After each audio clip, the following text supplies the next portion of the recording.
We are live. Adjusting my boots here just a minute. Alrighty, we will wait for a few people to get in here. Looks like we're good and live.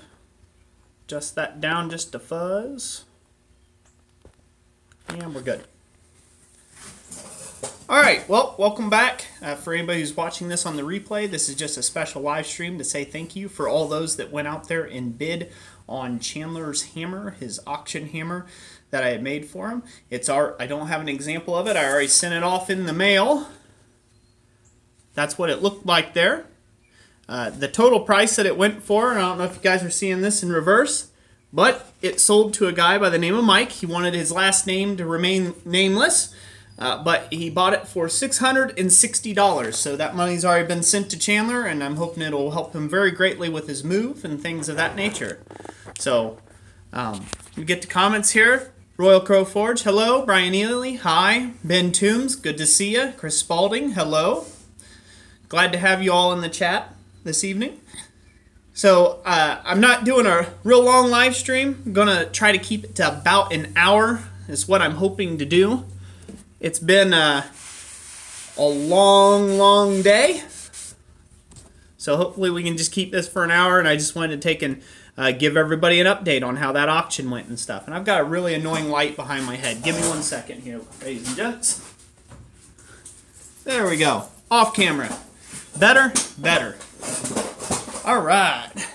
It's been a long time since we've just done a one-on-one Q&A session, so I hope that's okay with everybody this evening. Oh.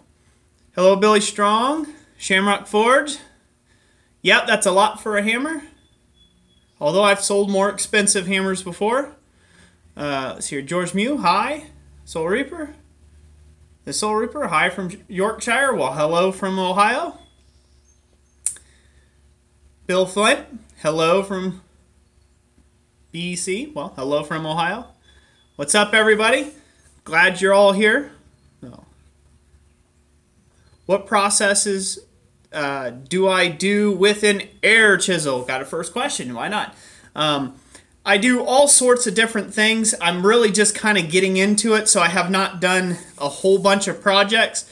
But the main thing that I'm going to be using a lot of the air chisel for is like hot work type repose type pieces that I have some plans in the future for. I've done chasing and a little bit of repose work in really thin material, but it's always cold or it's made out of copper or things like that. So, hey, what's up, Bodie? From BTB Presents in the house. Good to have you here. I ain't seen you in a long time. Brent Legg, hello.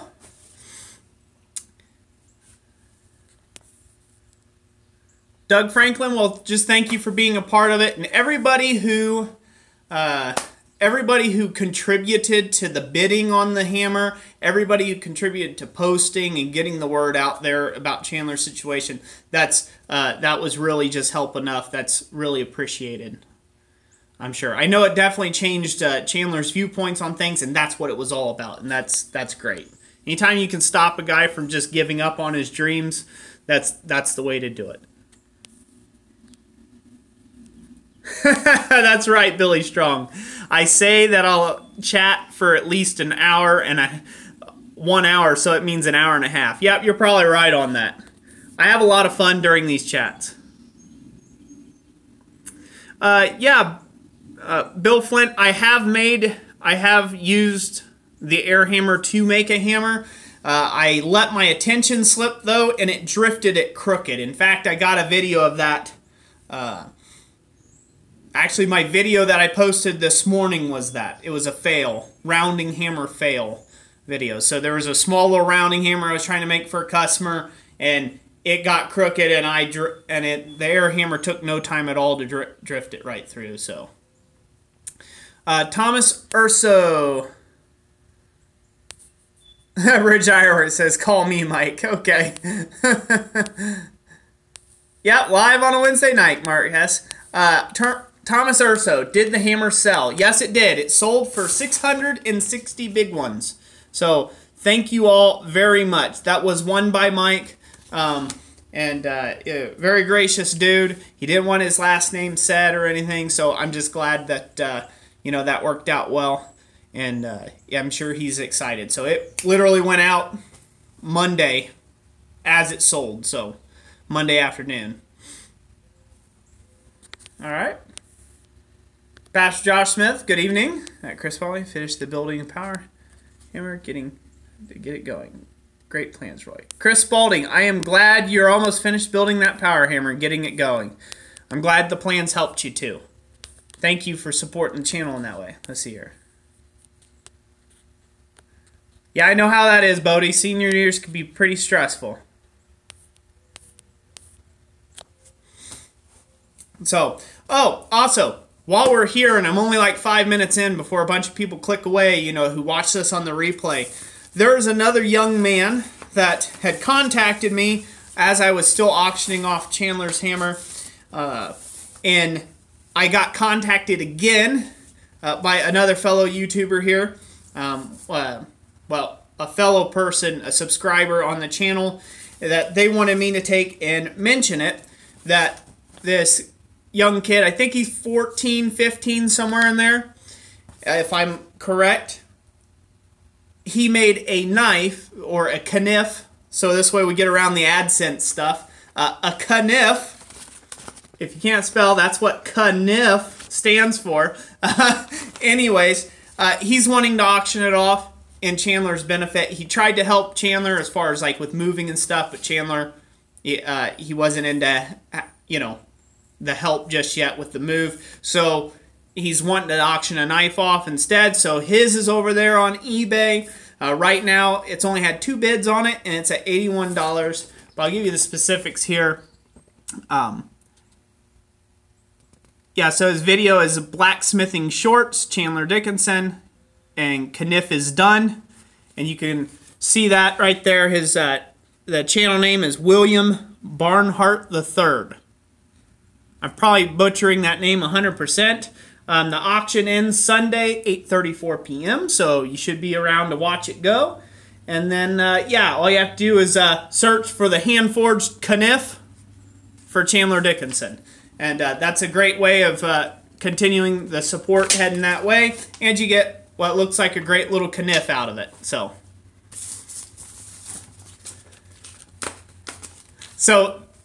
like how I got around that, that's great. Because if you say the other word in the stream, you get demonetized. So let's see here.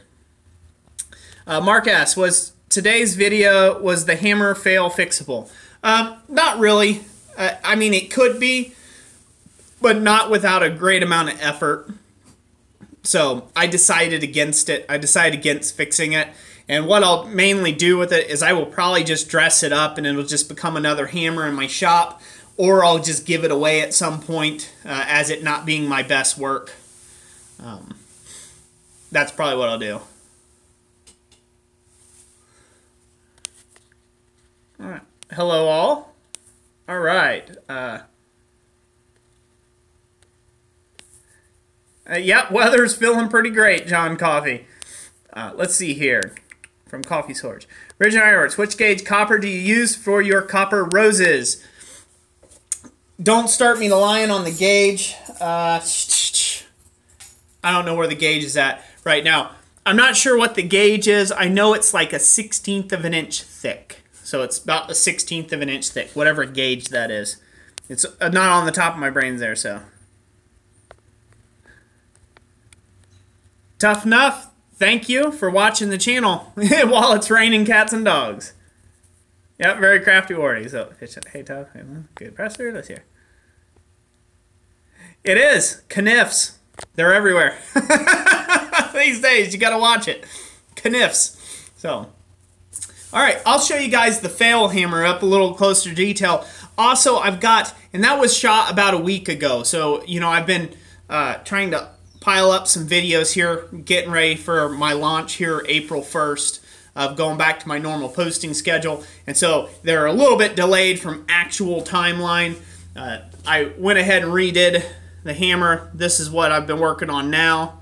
I've got some more hand filing and sand work to do before I do the ornamentation. But that's the one I've been working on today. But I'll show you the one that was ruined. Give me a second.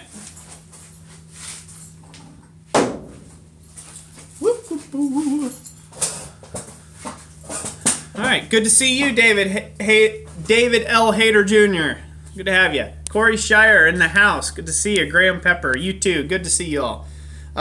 So, you know, it's not hateful. It can be adjusted. I don't know if y'all can see that really good. But you can see right here, there's an area there, and it's giving it a bit of a twist. So it was mostly straight through it. But then when you look on this side, now you really see the issue. So to get that straightened up, I would have had to thin the sidewalls a bit more. And that's opposite of what I wanted to do because I need enough meat there for the ornamentation that I'm going to be doing on the sides.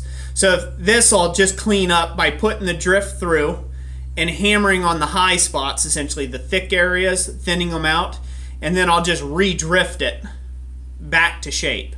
So I'll drift it round, and then I'll drift it back to, you know, oval like this, okay? And then that will fix that up to the point that I can just turn it into a little shop hammer somewhere, or a giveaway hammer at some point in time. So what weight is Ellen going to be? I don't know, Ben Toombs. What weight is Ellen going to be? This one is supposed to be, and I just found out today, well, with the cleanup work and everything, it started out at just a hair over 13 ounces. It was supposed to be a 13-ounce hammer. It was sitting right around 14 ounces. Weighed it today, and it's 9. And so I don't even know if I'm going to ship this one to them. So I've got 2 fudge ups. So what can you do? You know, what can you do? I mean, they're both pretty much the same size. This one actually looks a little bit bigger than what this one is. That's just because it's drifted more. Yeah, what can you do? Start over and get better. Hater. Okay. Not hater, it's Hyder. Good to know, David L. Hyder Jr. Yummy rattlesnake chili. Don't know what everybody's doing with chili. Ooh. John Lavender, the final bid on the hammer was $660. So, Jeff Sandling, good to see you here. Oh. Yep, it was $660. So that's the beginning, and then you can also watch it on the replay for all the information about the auction kniff that's going on, made by another channel here. I suggest you go check him out if you're interested. Just kind of getting the word out there for him. I think he only has, I heard it was like 50 subs. I don't know if he has 50 subs. I think it was like 12 subs or something like that. Anyways, I don't remember. He has a pretty low amount of subscribers, so they asked me if I could promote the word, so I figured, sure, why not? Good job on the hammer. Well, thank you. Ron Phillips, do you plan on making any more power hammers? Yes, in fact, I do. Actually, I have one in the works right now. It is a utility air hammer that I'm working on. So, don't have any specifics on it yet, just working out the plumbing.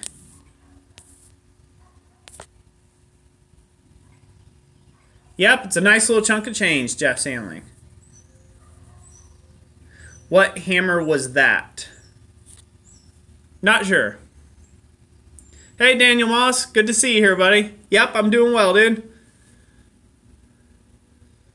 Just working hard. And then hardly working. And everywhere in between. Oh. Good evening to all. A little chunk of change. All right. Thank you, Drayson69. Appreciate that. Roy, did you get your ironworker yet? No, Lynn Bradstead. I've just finished all the tongs. I put the final finishing touches on them. They're sitting in the oil bucket right now. That's how I quench them and do the thing. I need to clean them up, and they're all ready to go. So I'll hopefully make that exchange, not this upcoming Saturday, but the following Saturday, the first Saturday of the month. At SOFA, so I'm hoping that'll be good. And then there'll be a neat project there. I'm going to convert it. I think I'm going to go with pneumatic. You don't see? I could also go with hydraulic, although that's more expensive to convert it to a hydraulic iron worker, but we'll see how that works. Either way, I'm going to make a lot of great videos on it so everybody can see how it goes. Julio, greetings from Ohio. All right.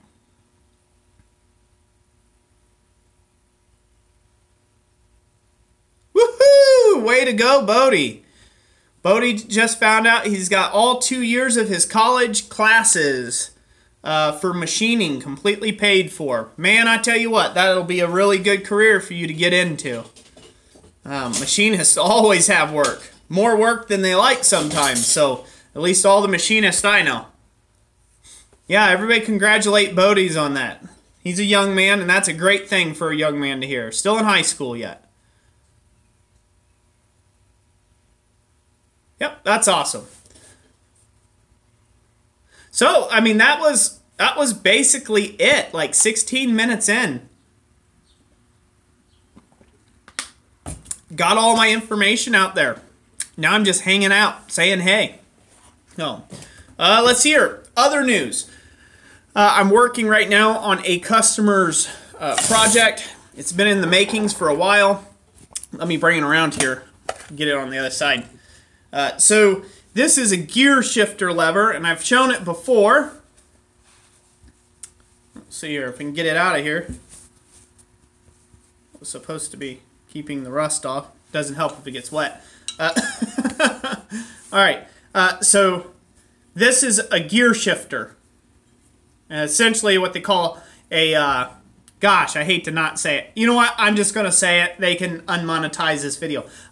It's called a suicide shifter. And that's what it's done on Harleys. And so this goes down below your legs on the left-hand side. And anyways, as you can see, this has got a profile of a kniff. Hopefully, we'll see how that works on the things. I didn't know how to say another clever word for the other bit. So I'm working on this mechanism here. There's supposed to be a spring up in this slot that holds this blade into place. I'm not responsible for the blade. It's a buddy of mine is working on that. But this little notch right here, this is the gear shifter. And so it slips in, and there's supposed to be a little roller in there, and it locks it in. And so this is what it looks like on the bike. So when you shift, it looks like, you know, you're shifting with a kniff. So, yep, so that's what we've been working on. It's a kind of a side project amongst everything else I've got to do. I got my 18-inch basin. I got my 18-inch basin that I had, a big basin shipped out. That's heading to its church there. Hopefully it'll be there by Easter Sunday service, so that was good. I've got a whole bunch of projects. I've got a mass load of roses to make. Whole bunch of stuff. So.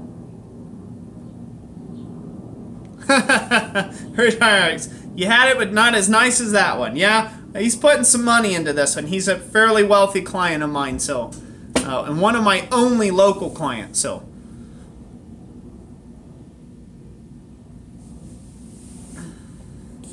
Alright, everybody's having a little good side chat. I love everybody be able to just hang out and chat. Good stuff. Yeah, so I've been working on this. Filed that little hatch piece out. Still got a lot of refining left to do on it. It's just a rough shaping of it. And then, like I said, there's going to be a little spring-loaded catch mechanism. And I'm going to try to convince him in putting a safety pin in it, too, as well. Just that way it doesn't do that, so. Let's see here. Daniel Moss, great question. Let's see here. Roy, how do you work out costing the shipping, dude? It's my biggest pain when it comes to giving prices for customers. Sometimes I'm short. So, if you have a product, Dan, that you ship on a regular basis that you know that takes a general size, that's the easiest way. You take and you get calculated shipping and add that into your quote. And it's best if you can get the specifics to the exact location, their exact address, zip code, the whole bit. Because if you don't get that punched in there and they got some weird jacked up zip code, and it becomes a mess real quick and they really jack up the prices on you. Second thing, don't ever go retail. Don't go to their store and have something shipped where they have to box it or package it. They charge you a premium and they charge you out the nose for that. A lot of my bowls, I have a very select size. I know the weight and dimension that it's going to be already, and I build that right into the cost of the price, and that's how I've done that. And it's mainly come from the fact that I've done about 2,000 pieces over the last 2 years. So it just kind of came with a lot of experience from the shipping end of it. But that long story short answer, if you will, if you know about what it's going to be, estimate a good third above that. And then if it comes out cheaper, then you can always give them a bit of a discount or a cost break on the shipping, but that way you don't run empty-handed. I've done that so many times where the item was supposed to be a $75 to ship somewhere overseas, and it turned out to be $375 to ship it because I didn't do my math on weight and things like that. I hope that helps, Dan, if that answered your question good enough. If it don't, you want more specifics, I'll try to help out. That's what this channel is about.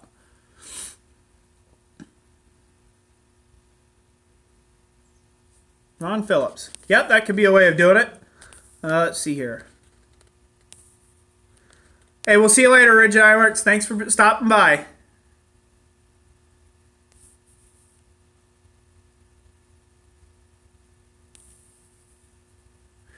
Spider Lily. Tough Enough said, hey Roy, we have a plant that grow each summer called a spider lily. Beautiful. Want to try it? Look it up. See what you think. The challenge. Spider lily.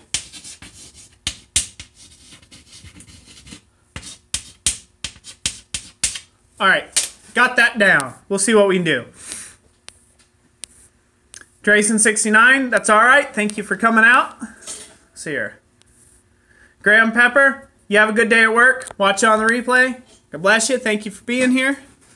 Oh, you're welcome, Dan. I hope it did help.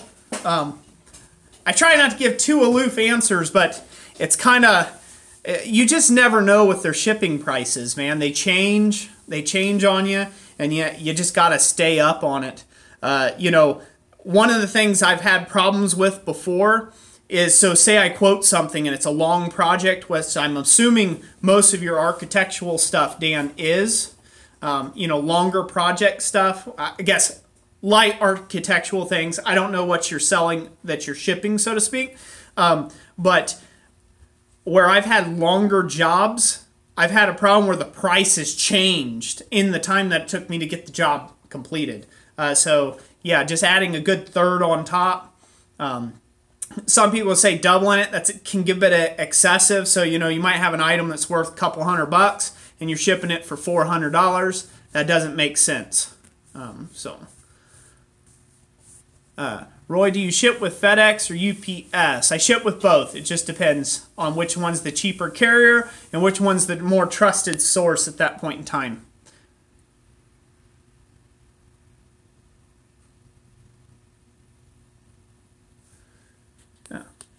Let's see here.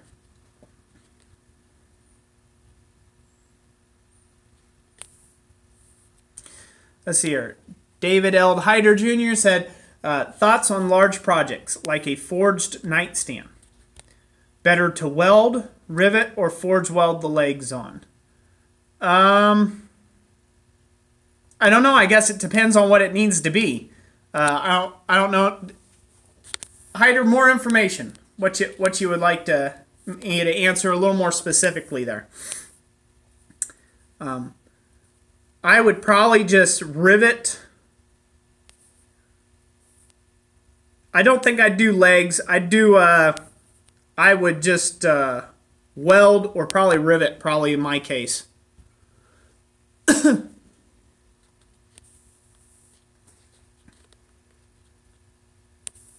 Let's see here. Corey Shire said, don't they tell you how much the shipping costs? They don't directly. You have to have the customer's information, their information, their exact zip code, things like that. You have to have the weight of the item and the dimensions of the item. And two things on shipping. Two things on shipping that matter the most. And it depends on which carrier you go with, okay? So it is either weight or dimension. If you're going overseas, dimensions kill you in price. Not so much the weight, because there's a limit of 72 pounds before you have to do special shipping service, okay? So 72 pounds is about your limit. That's your ceiling, okay? Well, that's packaging, everything. Can't weigh over 72 pounds. And so dimension is what kills you there, because they're paying for that whatever item to take up a certain amount of space on an airplane to get it there. And however much space that takes up, when they could fit 7 or 8 other more lucrative items in that same spot, you're going to be paying for those spots that you knocked off the plane. And that's just basically simple math of how it works. I'm sure it's a lot more complex than that, and I'm oversimplifying it. Here in the United States, going from state to state, it's weight. Weight is what kills you. So if you got an item that's, 100 pounds and you're shipping it through the United States postal system, the mailman doesn't like that, He doesn't. They may not have necessarily a weight restriction. It just has to be printed heavy load on the box, right? But it's the weight that kills you, not so much the size, because they're not shoving it into a small airplane compartment trying to ship it across, ocean and everything else like that. So the cost is a lot lower if you can keep the weight down. And that's kind of the ratio. Yeah, Daniel Moss had said, yeah, doubling it is insane. To ship to the USA, it would be well into $150 for a starter kit. Yeah, and that's the crazy thing. There is sometimes FedEx, sometimes UPS is actually cheaper. You just have to check on them. And it's kind of a cost it's just a pain. Shipping is a pain. It always has been.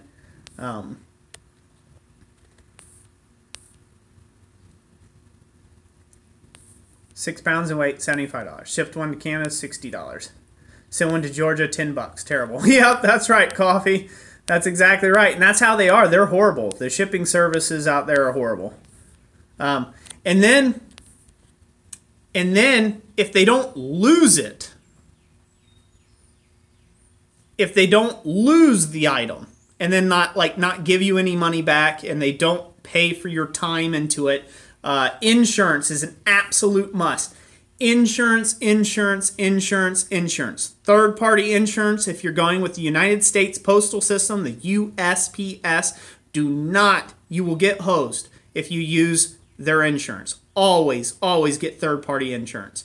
They're not going to spell it out for you. You have to look that up, how you can get third-party insurance on it.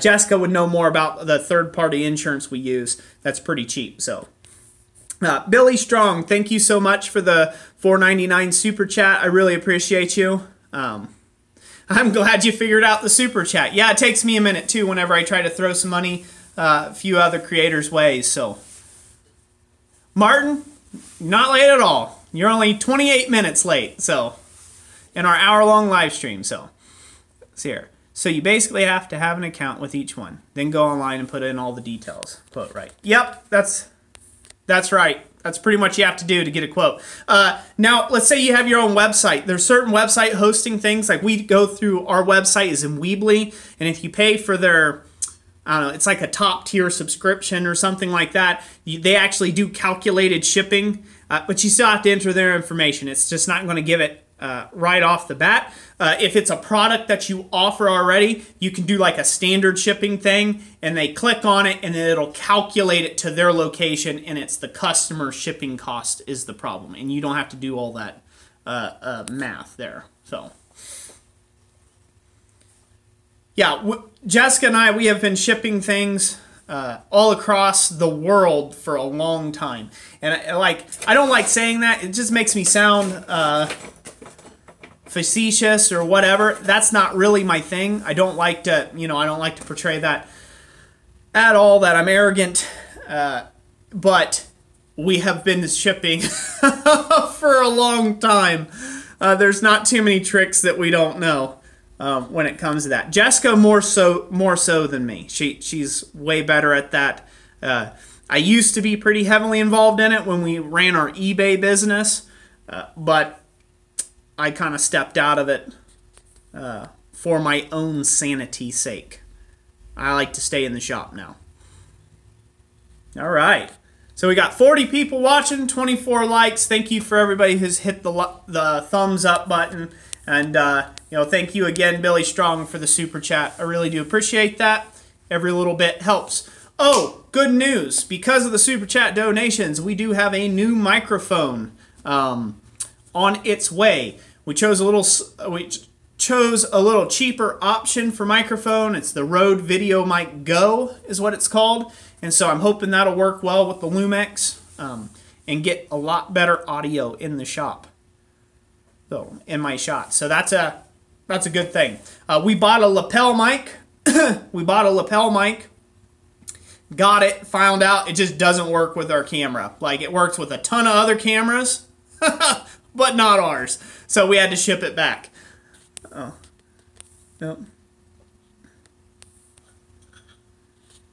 It's almost as bad as galleries putting a 50% on top of your work. Oh yeah, I hear that, Daniel. So Daniel Moss has said shipping can make products too expensive, and that sucks. It almost as bad as galleries putting a 50% on top of your work. Yep, and I don't exhibit in a lot of galleries for that reason. It's a tough way to make a living. I tried it for about a year. Gosh, it was hard, you know. About the time you see something, and you'd have to run the price up 40% higher than what you'd have it on your own website. So, Tim Cunningham, I am glad that you are loving these general chats. Cool. Herb Page, good to have you here.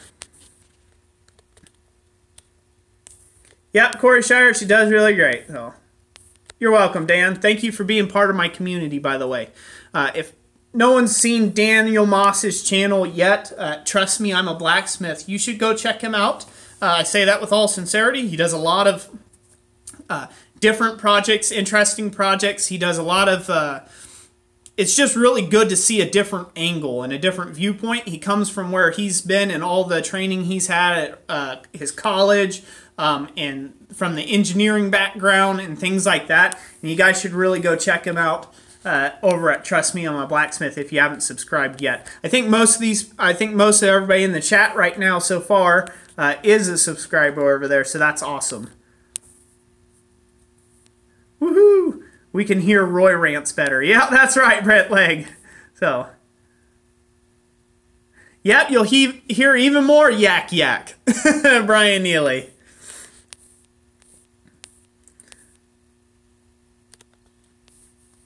Propane cook forge, okay. All right, guys, I'm a little behind. I'm a little behind on questions. Just give me a second. I'll try to catch up. Kryptonic, I won't say the last part. Kryptonic loser. Well, you put it up there. Hey, what's up? I was wondering what you thought was cheaper to use, propane or coke forge. Built a propane forge and went through a 20-pound tank pretty quick, and I don't know if I should switch over to coal. Coke in my area is expensive, so it's not easy to get your hands on just good coke. Now, if you live across the pond, you're in like the UK, I think coke is a lot easier to get your hands on.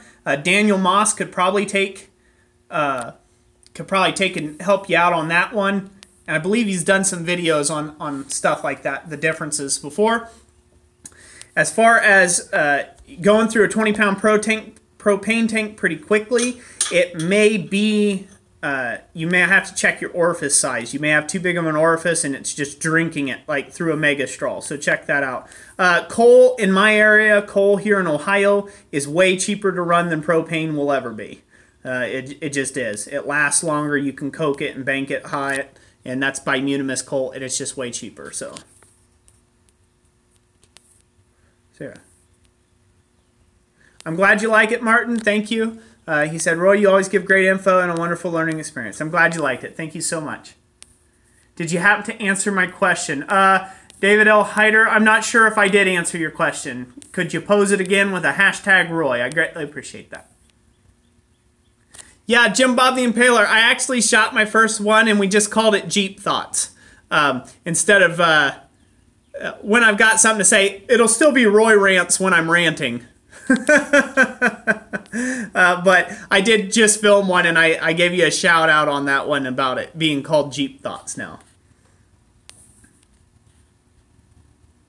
Okay, Daniel Moss, there you go. Yep, it is quite cheap. Yep, good. So Daniel Moss is helping you out there if you're across the pond, and I think just coal is about as cheap as you can get as far as a fossil fuel to be burning.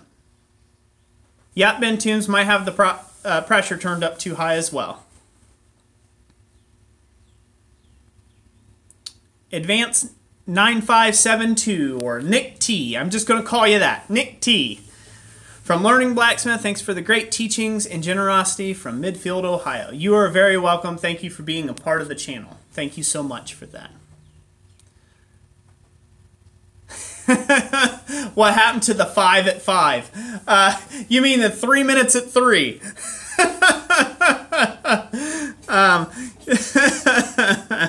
Yeah, Martin's messing with me on that one. We always run over 3 minutes. That series is coming back. It is coming back in January. So, yeah, like when my landlord, and, you know, when my landlord, I don't just like to call him a landlord, you know, he's like the closest thing that I had left to a grandparent. You know, when he passed away, that kind of knocked me through a little loop-de-loop there. Dealt with some stuff, some depression and things, and so I just kind of backed off things for a little bit, but we've been slowly amping it up, getting steadily back at it, and hopefully putting it out. Right 1st of January, so it'll actually come out Easter morning. Well, Easter at 3 p.m. That's when we're starting it. Just as a matter of principle, we're just starting it on, you know, April 1st, if you will. We're going to start it, and no, it's not a full April Fool's joke. We are just starting it dead even on April 1st, just so it's not even April. Yeah, so 8 months. Yeah, well, you know, it's March right now, right? So March, April. So it's coming out this April 1st. We will relaunch that again, and we'll be doing some more 3 minutes at 3s.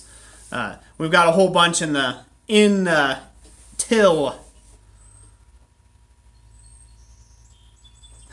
Mark, stay away from rants unless you start with, you know what grinds my gears? That'd be hilarious. Or how about, you know what fires my forge? There you go. Thank you, Wave Cycles, will do. Thank you for being part of the channel. Cool, cool. Yeah, I said January. Sorry. You were saying January. I know. I apologize. It is April. April. April. It'll be coming back out. So.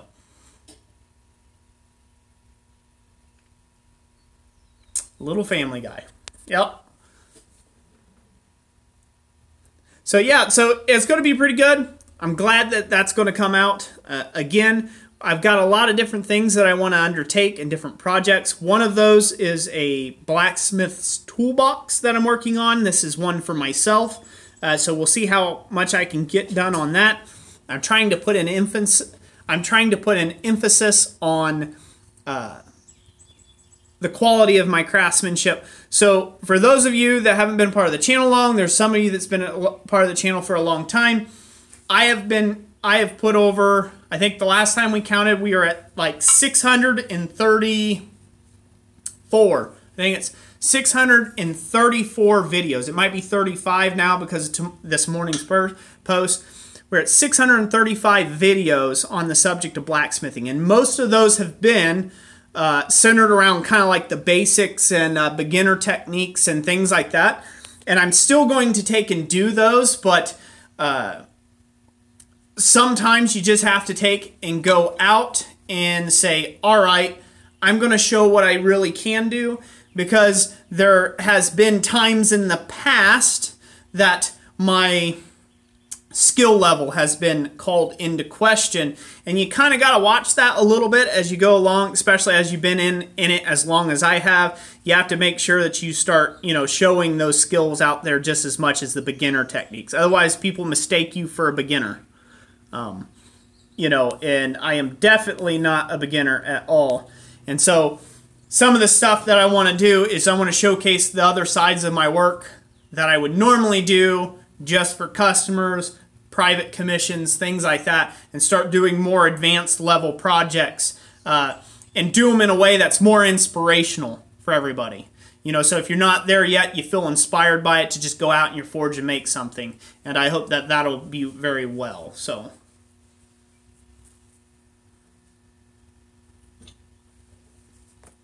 all right, let's see here. Let me get back to here. I've been ranting in here a little bit, talking a little bit.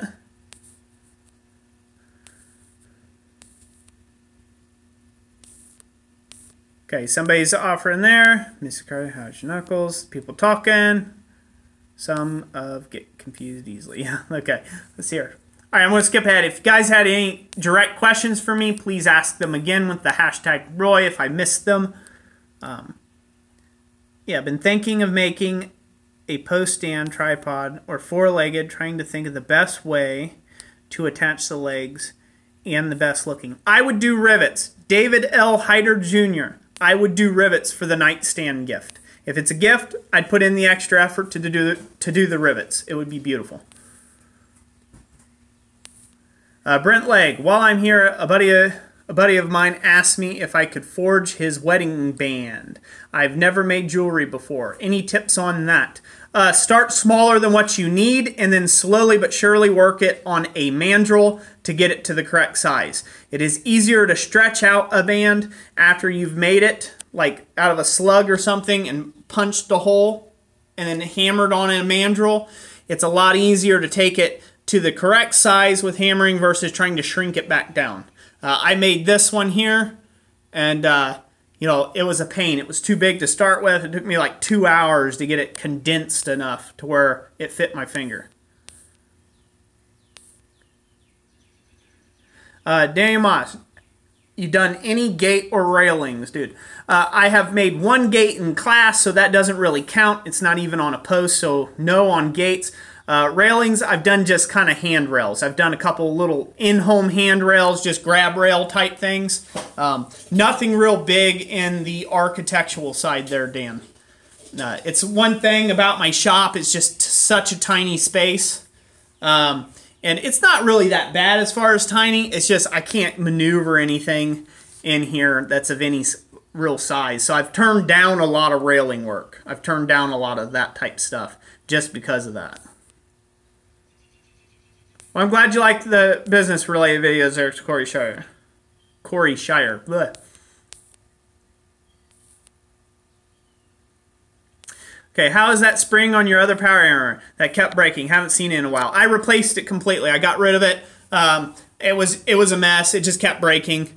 It had its life. I mean, it was like a 20-year-old leaf spring when I put it on there, and it lasted for 2 years of pounding, almost 3 years of pounding, and it just had its day. So I ripped it out, and I went out and bought a new leaf spring and put it on there. So.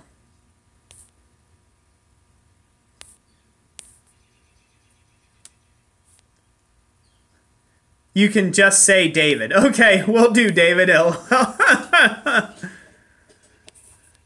Triple X Rattler, I'm glad you like that. There's a lot of good channels out there. I can't take credit for it, being the best channel at all, but I'm glad you feel that I'm the best. Thank you very much for that. That means a lot to me. Martin, yes, I do have a plan. I actually have plans for that. I just haven't gotten around to it. I've been so busy. Last year, I had big plans to do that, and then I got so busy and tied up with work. I was working 90-plus hours a week in the shop. I just couldn't do it. So I'm hoping this year, maybe come later fall, I can get around to doing something with a rolling mill. I think they're really cool. I want one for my shop, so that would be really neat. All right. Stevie Hart. Roy, I've had an angel-shaped object. I'm sorry if I'm missing some of your comments there, guys.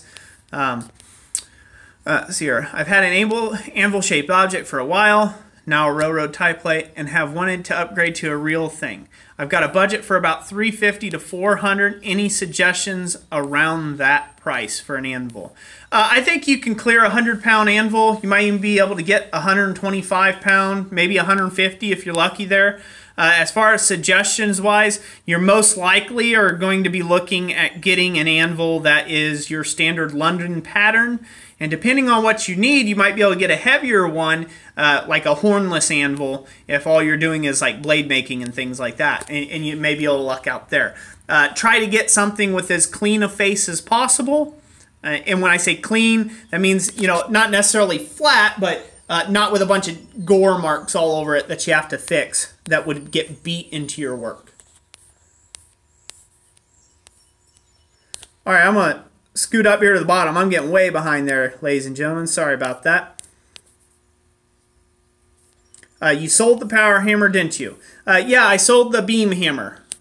Billy Strong said, yep, I sold the beam hammer. Yep, sure did.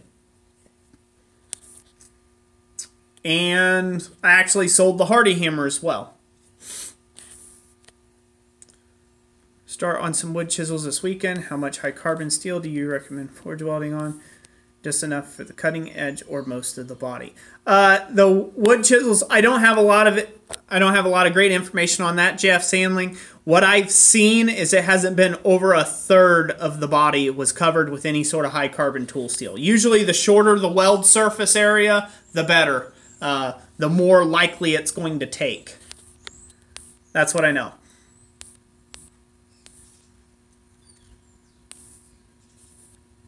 Let's see here.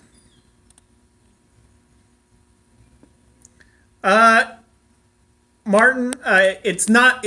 I don't think it'll be a difficult build if you have a welder and just a little bit of mechanical know-how. Swing a wrench. I don't think it'll be that bad. There's not actually that many moving parts. It'll just be some assembly and some alignment work. Tim Cunningham, thank you for coming out here and hanging around. God bless you, brother. Tough Enough, thank you for being here. Yep, Corey Shire, that's right. Hey, Andrew Freeman, good to have you here. Okay, we'll see you in a little bit, David. Thanks for coming. Well, yeah, go plug in your phone. Get back with us. Get here, Nina. I got a dry spot on one of my lips. It's cracked. Keeps bleeding. Ay, ay, ay. Okay, come and get some more comments here. I hope I've gotten everybody so far. If I did not, just let me know. It's a pretty slow stream. Usually I would plug for myself the super chat. If it goes too fast by and you're not getting your question answered, it's a great way of supporting the channel. You can drop a few dollars on the super chat and it makes sure it highlights your question, and that's a great way of doing it. Obviously, I make money that way, so you know it's definitely a great way for Roy for you to do it. But as slow as the stream's going right now with comments, I can pretty much keep up with everybody, so you can save your big bucks for later.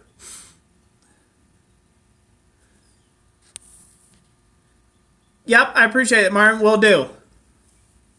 I'll let you know when the plans are available. Everybody will know. I'll get it out there.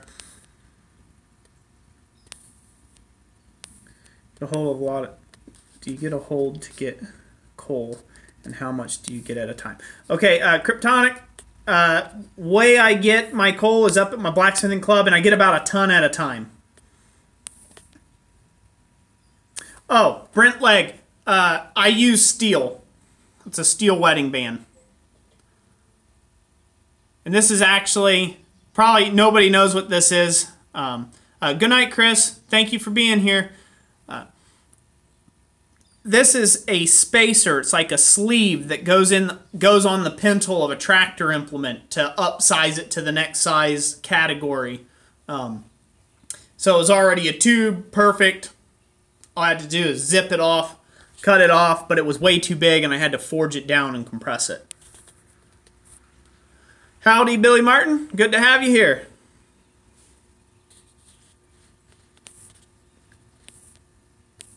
Thinking Martin's out of here, so we'll see you, Martin. Oh, okay. Nope, Martin's still staying around. Cool. Yep, that's what it was. Did you find and become a part of a local blacksmith club? Yes, Kryptonic. I got a part of SOFA, Southern Ohio Forge and Anvil, and I've been a part of them now coming up on nearly a decade, 10 years. Long time to be part of a club and an organization. What do you think of Mark Asprey's books, Skills of a Blacksmith series? I think they're great. I have not gotten my hands on them, but I have taken a class. I haven't taken a class with Mark Asprey as him being the instructor, but he was in a class that we were taking from Peter Ross. And with that, he's a great dude. And I've followed Mark Asprey for a long time. He knows his stuff, so I imagine his book's pretty darn good. How did you find them? The internet. Pretty much Google it. Google it for your area. The other great way is tap into Kryptonic, tap into Abana. That's the Artist Blacksmiths Association of North America. Tap into them. They've got a resource of all their Abana affiliates and what regions they are. That'd be a great way to do. Billy Strong, yep. Steel electrician bands. I've got to take it off when I come into the shop. So it's not, yeah, it's not good for electricians or anybody that works with your hands. You just got to take your wedding band off.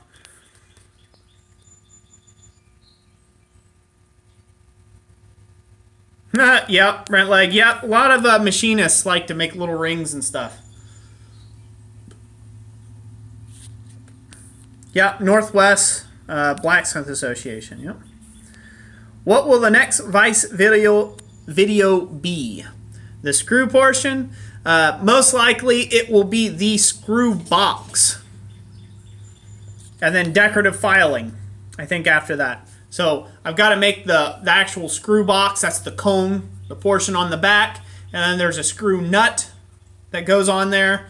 And that actually all gets brazed together and it becomes a solid box on the back. It's that cone-shaped item that's on the back of your bench vise.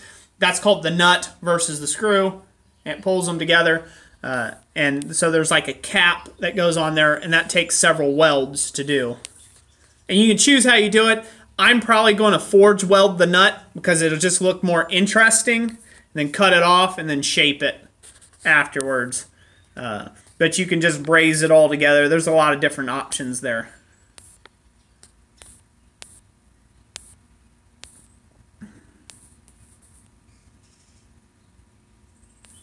Yes, Daniel Moss, I'm a part of Abana. In the way as I am a member. I'm not like part of their upper echelon or anything like that. I am in SOFA, though. I'm pretty deep-rooted in SOFA, Southern Ohio Forge and Anvil. What was the final on the hammer? Did Chandler get settled in? I don't think Chandler settled in yet, Donald Roberts. The final on the hammer was $660 was the final price. Oh. Let's see here. Triple X Rattler, are you going to file the screw? I'm seriously considering it, and then I'm seriously considering doing a wrap and brazed method that I heard Tom Latney talk about, and just trying it. Worst case scenario, we might fail together. This would be my first time doing the actual screw portion, so this is all new ground to me, the actual screw and screw box. We never got that far in class. I'm going to attempt it, and then later on when I take another class with Tom Latney, doing a vise this year actually, I'm going to be taking another class with him working on that vise is the plan, and I might go for the screw box that way and actually find somebody who knows what they're doing. On how to do that better. I was thinking about possibly filing it. It's going to be a long, boring video. And it's going to be a lot of filing.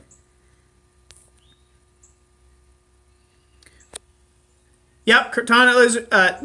No problem at all for all the questions. Like I said, I have over 635 videos on the channel.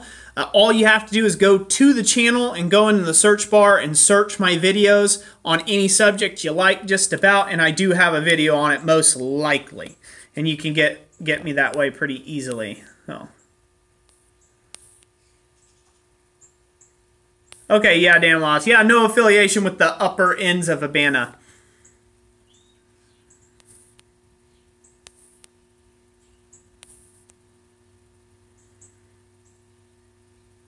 will act like mild steel, like for tongs.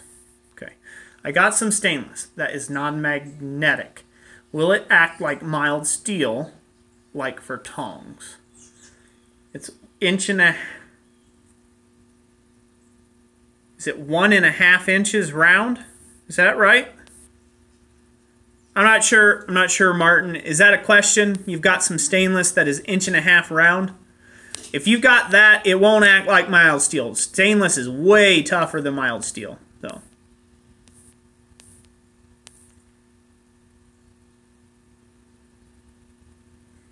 Yeah, I like to see that, Daniel. Yeah, I want to see your leg vise come along. I think we're both procrastinating there, brother. Thank you, Donald Roberts, on the hammer, so.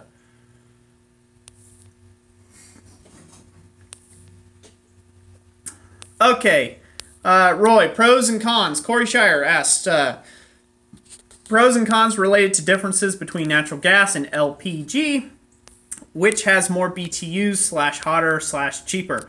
I think LP is cheaper, or at least more accessible, unless you have natural gas. As far as BTU rating, that's all going to be based upon your burner size, your orifices, and how hard you're pushing that flame.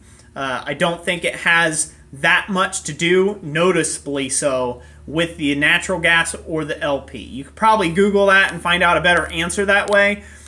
In my experience, which may be very narrow on the subject, when I did heating and air conditioning, it didn't matter. That portion was not actually seeable, which one was more efficient at burning or this or that. There's really no difference whatsoever. But you'll be able to see it, you know, depending on how hard your burners are pushing. Stainless, non-magnetic. Don't get hard. 1.5 inch round. Yeah, in my opinion,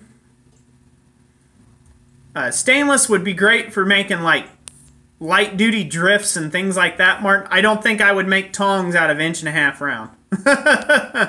I just wouldn't. My experience with stainless is it's just tough. It's tough to work. It's hard on the joints. If you don't have a power hammer, I won't like to work it very much all day by hand. That's just personal preference, Martin. Triple X Rattler, thank you for stopping by. Good night to you. Yeah, Herb Page. Need to find a foot-powered metal lathe with a thread cutting thing. Yeah, that'd be the way to do it. Yeah, can't wear any rings and steel making or anything else like that. All right. We got the funny guy here. Let's see here. I have a question. Let's see if we can get torsion bars of a truck are good for making a hammer. Not sure. Never made one out of it. Sheldon Savard. I would go with strawberry. I like strawberry better than blueberry. He was asking, he's about to make another Pop-Tart.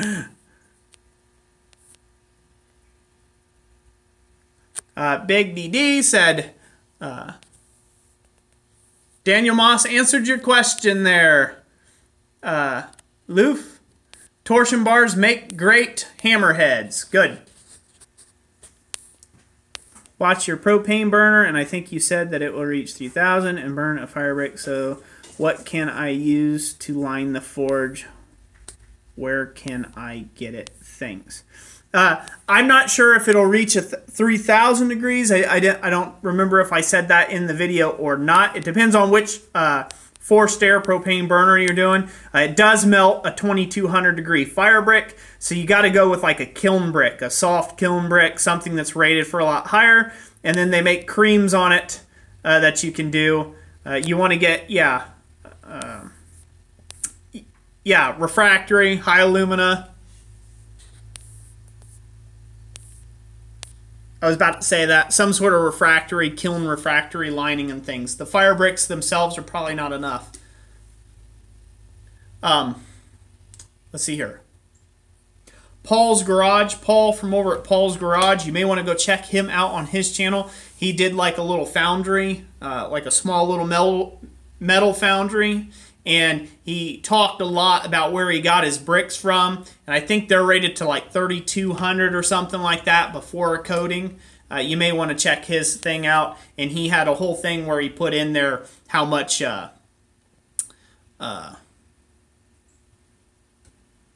know, how much they were and where you can find them at. That'd be the best way to go. All right. Some foundries sell some bricks at times. Yep.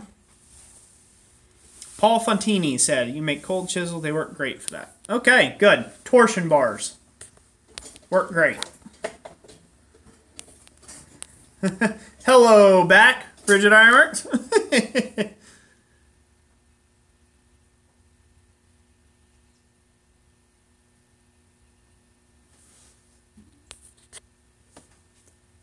Jeff Sandling talking about the ventilation of stainless. Release, I don't even know. It's hexavalent chromium. Bad stuff. Don't want that.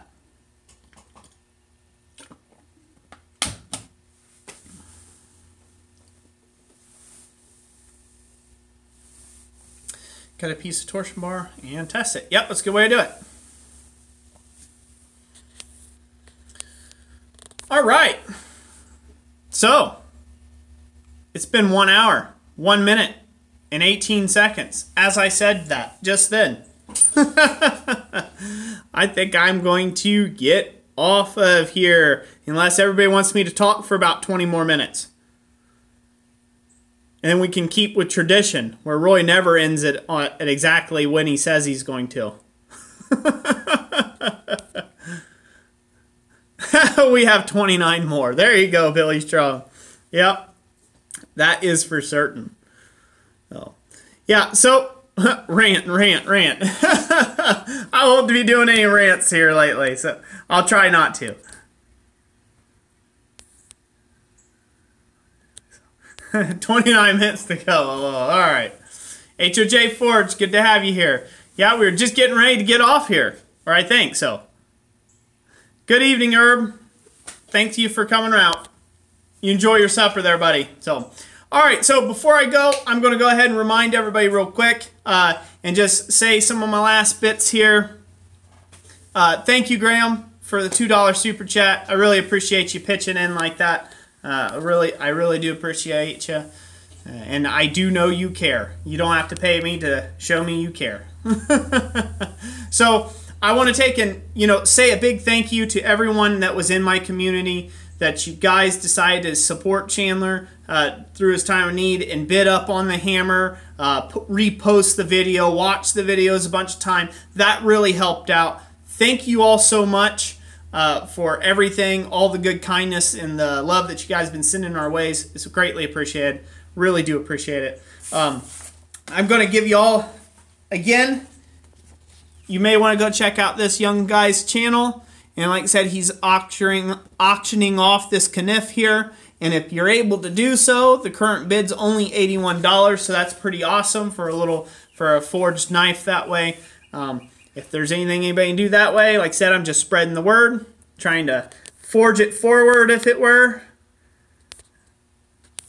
And there we go. And yeah, so I just wanted to take and say that. And just a big thank you. Once again, big thank you so much for everyone. And everybody who, just helped to support that way, both with emails and, things like that. Thanks a lot for that. That is a pretty big blessing to just be able to see that transpire and take off. So that's pretty awesome.